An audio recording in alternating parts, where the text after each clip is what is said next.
ng bayan, maasahan anumang panahon. Magandang araw po sa ating lahat. Narito na ang latest update sa magiging lagay ng ating panahon ngayon at sa mga susunod na araw. Sa kasalukuyan ay trough o yung extension ng dating bagyong Lani ang nakakaapekto ngayon sa Northern Luzon, samantalang habagat o southwest monsoon pa rin ang nagdadala ng maulang panahon sa kanlurang bahagi ng Central at Southern Luzon.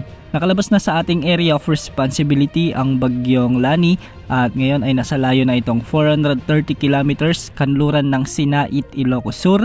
Taglay nito ngayon lakas ng hangin na umaabot sa 55 kilometers per hour malapit sa gitna at pagbugsong umaabot sa 70 kilometers per hour. Sa kasalukuyan ay kumikilos ito ng kanluran hilagang kanluran sa bilis na 15 kilometers per hour. Base sa mga pagtataya at forecast track nito, inaasahang lalakas pa ang bagyong Lani bilang tropical storm ngayong gabi o bukas ng maaga. Inaasahang lalapit ito sa bahagi ng southern China at doon magdadala ng mga malawakang pag-ulan. Dahil pa rin sa trough o extension ng bagyong ito, asahan ang maulap na kalangitan na may mga kalat-kalat na pag-ulan at thunderstorms sa buong Ilocos Region, Cordillera Administrative Region, Nueva Vizcaya at Quirino Province. Ang mga lugar na ito ay pinapayuhan nating maging alerto sa banta ng mga biglang pagbaha o pagguho ng lupa, lalo na kung may mga umiiral ng katamtaman at minsan ay malalakas na pag-ulan. Samantala, habagat naman ang magdadala ng maulap na papawirin na may mga kalat-kalat na pag-ulan at thunderstorms sa Metro Manila,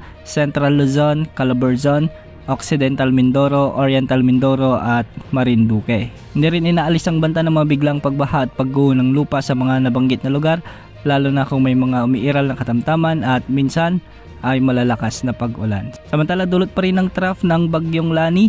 Asahan din ang bahagyang maulap hanggang sa maulap na kalangitan na may mga tsansa ng mga kalat-kalat na pag-ulan at pagkulog sa nalalabing bahagi ng Cagayan Valley. Posible rin ang banta ng mga biglang pagbaha o pagguho ng lupa kung may mga umiiral na severe thunderstorms. Sa nalalabing bahagi ng bansa ay asahan din ang bahagyang maulap hanggang sa maulap na papawirin na may mga isolated rain showers and thunderstorms. Dulot ito ng mga umiiral na localized thunderstorms. Kaya posible din ang banta ng mga pagbaha at pagguho ng lupa kung may mga umiiral na severe thunderstorms. Base sa mga wind outlook natin, magiging bagyo free o wala tayong nakikitang pamumuo ng mga sama ng panahon gaya ng LPA o bagyo na posibleng pumasok sa ating area of responsibility sa susunod na 5 hanggang 7 araw. Asahan din ang unti-unting paghina ng habagat sa mga susunod na araw, kaya ang mangingibabaw na weather system sa ating bansa ay ang easterlies, kaya na magdadala ng maalinsaang panahon